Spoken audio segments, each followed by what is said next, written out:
Chief Deputy Michael Fowler, Fowler, for the Sheriff's Office.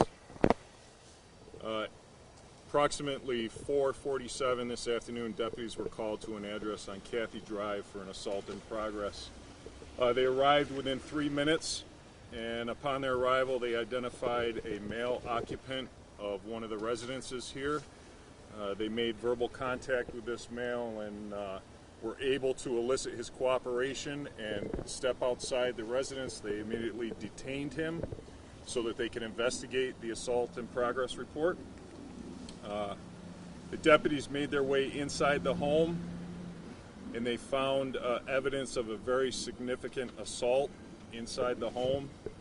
At this point, we believe this to be 2 fatalities, with a third who is currently fighting for their life at the hospital. We are in the process of trying to identify those people. We have not been able to notify next of kin yet, so we're not able to release anything more specific regarding that. I can tell you that we are very confident that the male that has been detained is our primary and only suspect in this case. We have no information leading us to believe that there are any outstanding suspects or that anyone else was involved in this. Early on in the investigation, as I said, this appears to be a domestic-related incident. It's isolated. There is not a random threat to the community. There's not anyone running around the neighborhood that we're concerned about. It's an isolated incident, very unfortunate, and it's all contained within one residence here on the street. And as I stated, we do have our suspect in custody at this moment, and we're working with the investigators to try to determine exactly what took place here, and it's going to take us several hours. Again, reminder that we have not been able to make contact with the next of kin, so we won't be able to release any specific details regarding that information right now. And you said you believe 2 fatalities, or 2 people are dead? We do have 2 fatalities, and as I said, the third is currently fighting for their life at the hospital right now in emergency surgery. Is the suspect injured? Not significantly, no. And you said this was like a domestic dispute. That's the way our investigation is going. Yep, it appears to be at this point an isolated, very significantly severe domestic incident, all contained within one household here. And it was where all the victims stabbed. Is that what you can confirm? Of physical assault type, yes. And we're not at this point. We don't have any information on firearms being involved at all. So we're looking at other forms of trauma. Were they homeowners? Did they all live in the home together? I can't until we notify next of kin. I don't want to share any more information that might make people suppose. Okay. Any children involved? Or are they all adults? No, everybody appears to be an adult at this point. And you briefly touched it, but can you talk about the original call? Was it neighbors who called? No, the call came from within the household for an assault in progress.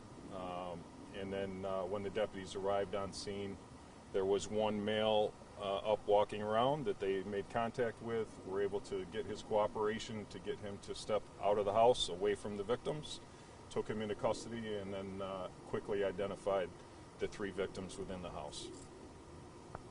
All right. Our plan is we do have quite a bit of work to do.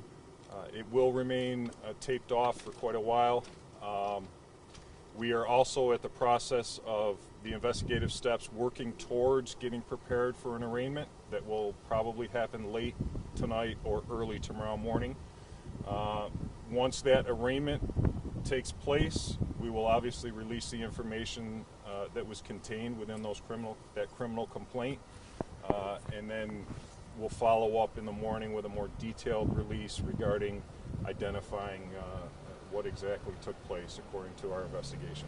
Will you have a police presence here throughout the night? Yes, we will. Significantly well into the early morning hours, yes. This suspect, is this someone who is known to the Sheriff's Department? We have been to this house before. We've been to several houses before, so we're not jumping to conclusions there, but that is one of the steps that we're doing right now, is researching the number of times that we've been here, what type of calls, and that sort of thing. What kind of state was he in when deputies responded? Anything you can tell us about that? No, I'm sorry, I wasn't here. I I didn't interact with the person, but we will find all that out, obviously.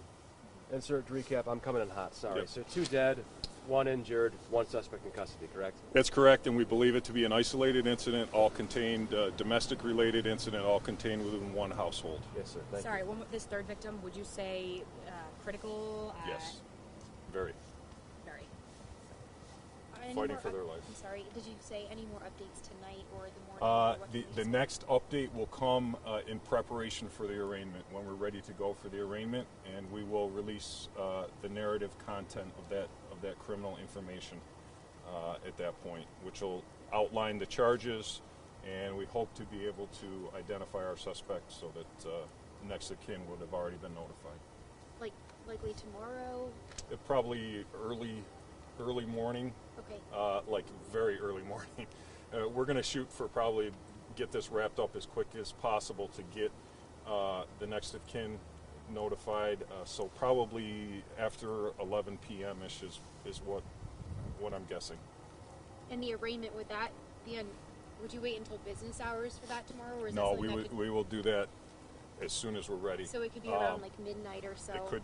Okay. It could be. We also are serving a search warrant on the house, so we will wait for the results of that search warrant to be able to include that whatever we find within the criminal charges. So that will take a while. We're not going to rush through that. We're going to make sure that's very thorough and complete so that we don't miss anything.